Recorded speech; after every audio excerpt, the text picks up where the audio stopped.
Good day mga blessing. So nata karon sa tumakbo sa kadagatan. Napalibutan kita sa dagat. So nata diri sa Busuan nga area.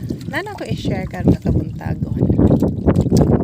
Ingon dito sa Proverbs 3:5 and 6. Trust in the Lord with all your heart and lean not in your own understanding.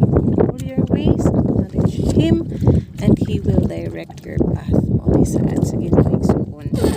When we learn to trust Him, no? Dili ta magsalig sa ato ang kaugalingong panabot.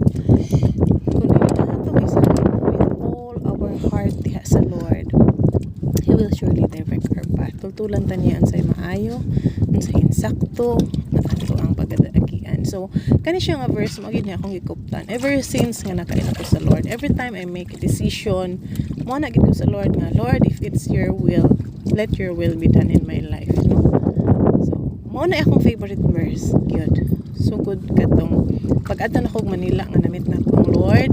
So dihang nagpuan pa mi nagbiyahe mi katong Monduday ang adi mo siya yung Monduday pero masabuan-sabuan ba nga na mo gina siya ang ako ang kitipigan nga verse. Lord, always God reminds sa imong pulong to trust you, no? Trust in the Lord with all your heart and lean not in your own understanding. Usahay mong good mo kuno na tanga wala ko gina ni siya, no? Para sa ato okay na pero dili ay para sa Ginoo. So do not lean on your own understanding. In all your ways acknowledge Him. So tanan nimong buhaton, tanan nimong hunahon, tanan acknowledge Him and He will direct your path.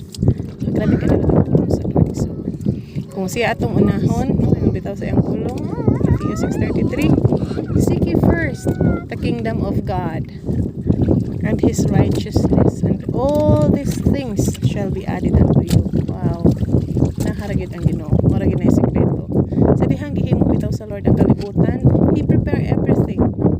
Giuna niya gihimo ang mga pagkaon nato, mga hayop. Kita ang pinaka-last. Ingon pagid sa Lord, we are to domain everything ay iyang gibuhat. So ingon ana ang pabor nga gi-prepare sa Ginoo sa imo ug sa ako. Mo na nga trust the Lord. Mga gid na mga blessing. And He will grant, no? And all these things shall be added unto you. Ana pagid siya sa iyang pulong. Mo na nga if you want to experience it sa imong kinabuhi, ay nagsalig sa imong kaugalingon. Try to trust the Lord. God bless.